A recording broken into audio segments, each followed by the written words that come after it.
আজকে আবার একটা নতুন রেসিপি নিয়ে চলে এসেছি। আজকে কচুর লতি রান্না করে দেখাবো।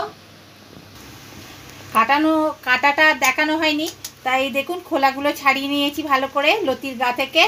আর লতিটা একটু তেঁতুল দিয়ে ভাপিয়ে নিচ্ছি। তেঁতুল দেওয়ার কারণ হচ্ছে কুটকুটে থাকলে সেটা আর থাকবে না, ওই জন্য লতিটা একটু ভাপিয়ে নিচ্ছি তেঁতুল দিয়ে। তাই একটা ভাপানো হোক, তারপর কি করব পরে দেখাচ্ছি।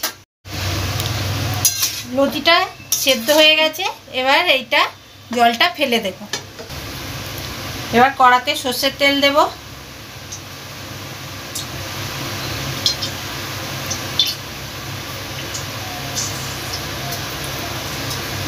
তেলটা গরম হোক। চামচের 1 চামচ কালো জিরে ফোড়ন দিলাম,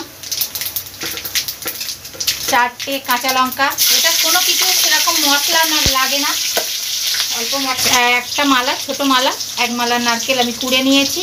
আপনারা ইলিশ মাছের মাথা থাকলে ইলিশ মাছের মাথা দিয়েও রান্না করতে পারেন, অথবা চিংড়ি মাছ দিয়েও কচুর লতি রান্না করা যায়, খুব ভালো টেস্ট লাগে। তা আমার কাছে যেটা ছিল, আমি আজ নারকেল দিয়েই আপনাদের রান্নাটা করে দেখাচ্ছি। দিয়ে এবার তেলের মধ্যে নারকেলটা একটু নেড়ে নেব।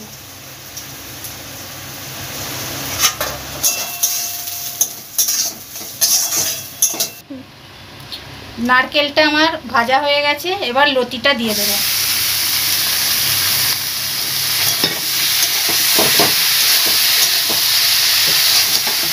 দিয়ে ভালোভাবে নেড়ে নেব।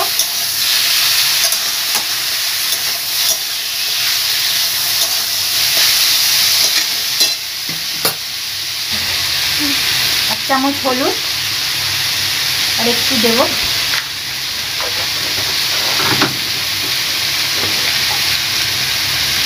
স্বাদ অনুযায়ী লবণ।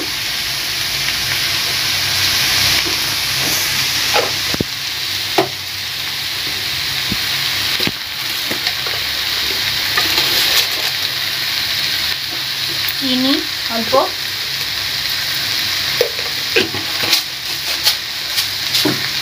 আর কিছু না, মশলা।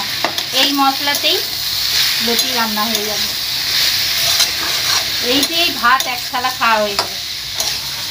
তা আমি রান্না জানতাম না, আমার শাশুড়ির থেকে শেখা কচুর লতি রান্না করা।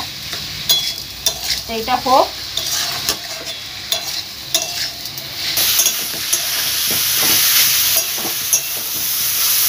দেখুন কতটা নরম হয়ে গেছে। আর এটা আমার হয়েই গেছে। এটা বেশিক্ষণ রান্না করবার দরকারই নেই, কেননা ভাপানো জিনিস, সেদ্ধ করাই আছে।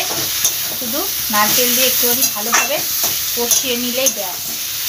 আর কিছুই মশলাও সেরকম বেশি না, শুধু হলুদ গুঁড়ো, লবণ, চিনি, নারকেল, কাঁচা লঙ্কা, ব্যাস হয়ে গেল একদম। এটা আপনারা ইলিশ মাছের মাথা দিয়েও করতে পারেন, খুব ভালো লাগবে। আমার এই রান্নাটা হয়ে গেছে, এবার এটা নামিয়ে নেব। গ্যাসটা নিভিয়ে দিলাম।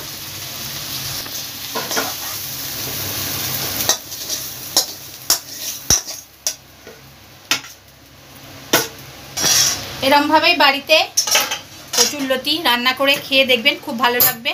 আর আমার চ্যানেলটা বেশি করে দেখবেন, সাবস্ক্রাইব করবেন, শেয়ার করবেন, বেশি করে লাইক করবেন, আর কমেন্টস বক্সে কমেন্টস করে জানাবেন আজকের রেসিপিটা আপনাদের কেমন লাগলো। নমস্কার।